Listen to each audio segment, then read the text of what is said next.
Welcome, ladies and gents. Christain Hammer here. You can find me at BetBoxing on Twitter, or of course you can subscribe to the channel.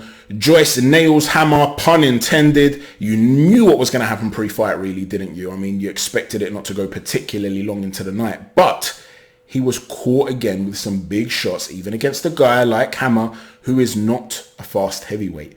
And there are some glaring weaknesses there that I just can't shake off. And I wouldn't be surprised if one day Joe Joyce is just an accident waiting to happen. And I wouldn't be stunned if it's a dude you don't expect to beat him. All right, it wasn't Christain Hammer, but it could be that type of guy or some sort of underdog that you just think, nah, he's got nothing for Joe.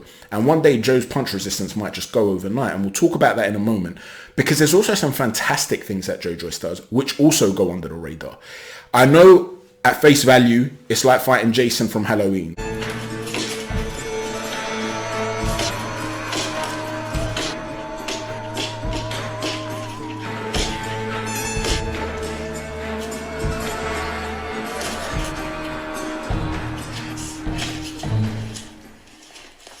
Keeps walking you down, you're letting go of these vicious combinations, you're doing everything you can to try and get him off you. His feet aren't slow, and we know he's agile, right? You see those flips he does in the ring and stuff, so his feet aren't slow. He's actually light on his feet, but his hands are very slow, and his reflexes in terms of his upper body movement are very slow too. And so he's not hard to find, but he keeps walking you down by applying that incessant foot pressure.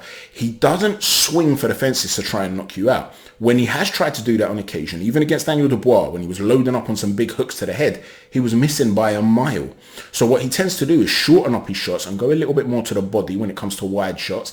And to the head, he's letting go of that fast jab. His jab is fast, and he sort of has it halfway out off him by the time he shoots it, and he sort of pushes through with it. So half the distance is there, and it's because it's straight and consistent, and he can vary the speed of the jab.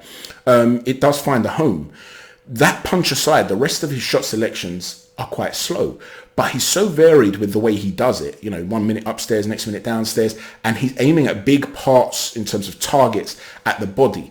If he's going to throw an uppercut, it'll be towards the chest. You could potentially duck into it. If not, he can hit you in the solar plexus. He's not aiming for areas where you could roll and duck and turn and move and make him miss. So he's making sure he hits something. And I'm convinced that this dude's body is not human. I guarantee if you put this dude through some sort of MRI scan, his skeleton is not made of human bone. I'm telling you, they'll discover some new type of substance that they'll have to add to the periodic table. This dude is semi-invincible at times. The punishment he can take from heavyweights and keep on coming is extraordinary. He's a mammoth of a man, but he's still a human being. And if he gets hit on the chin at the right time at any given moment, don't be surprised if one day you just see him go. Because early in fights, he's there to be found. Hammer was finding him early today. We've seen Takam have success early on. Daniel Dubois and Joe Joyce was competitive from the off. He started quickly in that. But generally speaking, he was getting hit with some big shots as well from Dubois. And by the way, disclaimer, I thought Dubois would have been the guy that would have been able, because of the reasons that I'm giving you now, to get him out of there, because Dubois is heavy-handed. So although I'm saying all this, a counter-argument to my argument, because you know on this channel we always look at all sides of an argument. I'm not just here to try and get on a soapbox and start telling you this is what I think. I'm going to tell you if there's an argument that contradicts my argument, and that is that Daniel Dubois is a heavy-handed knockout artist, and he couldn't get Joe out of there, right? But is that going to happen forever? What happens if it's a guy who does land that on the chin at the right moment, or even if it's a guy that builds up a lead? Let's say Joe never gets knocked out. He's always going to have this superhuman level of durability. What happens when he doesn't get knocked out, but the opponent builds up a lead, 6-7 rounds, and then Joe's got to start having to come back and chop you down and wear you out again, and he doesn't have the time to do it? Then he could lose the fight on points. But even if you're not sort of banking on that, how many big shots is he going to take throughout his career before one day it's a shot that hits him that may not have hurt him in the past, you might say, but he's just had something depleted from him? Because the body is still going through trauma. He's still a human being. And he takes far too much punishment. Now, what he's brilliant at, that people don't give him credit for, is his hand positioning. People think that he just walks in, and just takes shots willy-nilly. He doesn't. He gets hit with a lot because he is at a disadvantage in terms of what he's facing regarding hand speed. The opponent's hands are faster than his reflexes. But you'll often see the hand position is very good, and once he starts to read the patterns of punches, he'll start to put his arms into certain positions and start to turn off with shots, and things will come off the gloves, the forearm, and he'll turn away, and as he turns back, he'll land something of his own, short and heavy. So he starts to read patterns very, very well. And when you hear Joe Joyce give an interview, he doesn't always come across as particularly sharp or quick-witted. That's not to say he's slow, of course. He might just be the guy that ponders on what he wants to say, but he doesn't come across as sharp and quick-witted. In the ring, though, he's actually a thinking fighter. He's an intelligent fighter. And so he'll start to block shots. There was one moment today where Christain Hammer, I think it was in the third round, threw an over-the-top right hand. And prior to the right hand coming, you already saw Joe's hand moving up there.